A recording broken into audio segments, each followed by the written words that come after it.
Shalom semua, saya Sylvia dan saya ingin membagikan kesaksian saya saat proses pelepasan pribadi saya yang berhubungan dengan kutuk sumpah serapah. Saat saya sedang menjalani proses pelepasan sekitar tahun 2015-2016, proses pelepasan saya berjalan selama 2 tahun. Saat saya sedang berdoa untuk salah satu sifat saya sebelum Tuhan proses adalah mudah marah, mudah tersinggung saat orang memberikan masukan pada saya, mau itu dalam bentuk teguran yang keras maupun teguran yang lembut ataupun bersifat mengingatkan supaya saya menjadi pribadi yang lebih baik, saya selalu marah. Jadi saya orang yang tidak bisa diomongin, tidak bisa diatur, dan ada tendensi saya dari kecil, terutama kalau mama saya suka memerintah saya atau mengajarin saya, tendensi yang saya selalu ada adalah melawan. Kalau disuruh A, pasti saya melakukan B, disuruh B, maka saya akan melakukan C. Padahal secara otak dan logika apa yang mama saya ajarkan pada saya adalah benar dan itu baik untuk saya, tapi ada dorongan yang nggak tahu dari mana, dari dalam hati saya ataupun pikiran saya yang mengatakan saya harus melawan ini semua dan saya tidak boleh ikuti. Dan itu berlanjut dari saya kecil, sekitar 3-4 tahun di mana saya sudah mulai ada awareness, sampai saya masuk ke dalam dunia kerja. Hal ini selalu terjadi dan satu waktu saya berdoa dan menangis di kaki Tuhan. Saya bilang, Tuhan, bukankah firman-Mu yang mengatakan jikalau anak-anak Tuhan adalah pembawa damai? Tapi kenapa saya itu selalu membawa kekacauan, selalu pingin ribut dengan orang, pingin ngelawan, dan terutama kepada mama saya, orang tua saya. Dan saya mau melawan, tapi ada seperti dorongan ataupun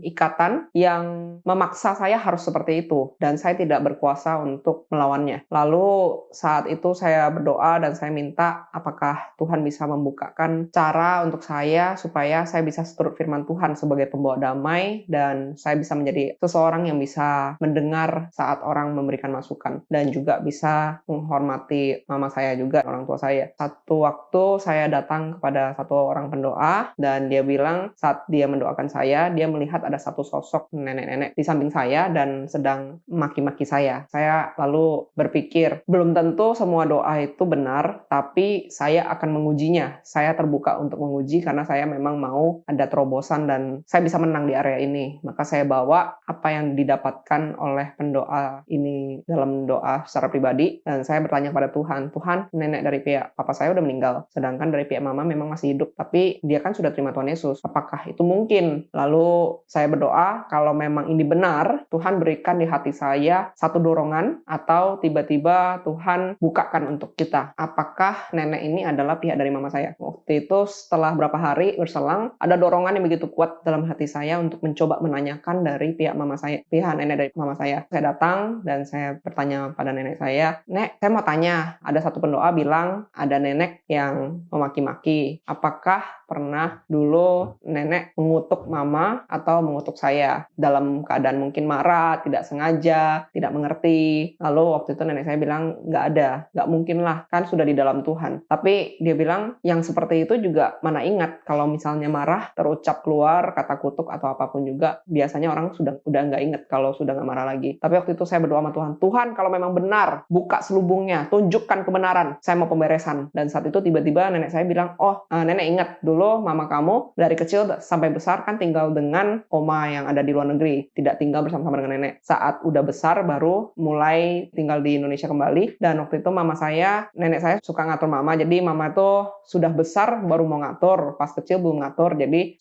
sudah besar punya pendapatnya sendiri dan posisinya bawaannya orang tua merasa itu melawan. Dan waktu itu nenek saya pernah terlontar kata-kata, kalau kamu punya anak nanti dia akan melawan kamu sama seperti kamu ngelawan aku. Terus waktu itu mama saya bilang, ya udah kalau itu memang nasib saya terima gitu. Jadi bukan ditolak dalam nama Tuhan Yesus, tapi diterima. Jadi seperti ada dorongan dari Roh Kudus bilang, yang itu kutuknya. Saya bilang sama nenek saya, boleh nggak doa kata-kata itu dibatalkan? Dan nenek saya bertanya bagaimana caranya. Dalam nama Tuhan Yesus, aku minta maaf untuk semua perkataan kutuk yang pernah keluar daripada diriku, dan aku tarik kembali dan batalkan semua perkataan kutuk yang pernah ada dan memberkati Sylvie dengan berkat pertobatan. Nah, setelah didoakan sama nenek saya merasa ada sesuatu yang mengikat saya lepas. Dorongan yang memaksa saya harus melawan itu hilang. Tapi memang karakter melawan, marah-marah, karakter yang tidak bisa diatur itu sudah melekat pada saya. Karena itu sudah dari kecil. Meskipun dorongan itu sudah tidak ada, tapi itu sudah respon otomatis saya. Dan saya bilang sama Tuhan, Tuhan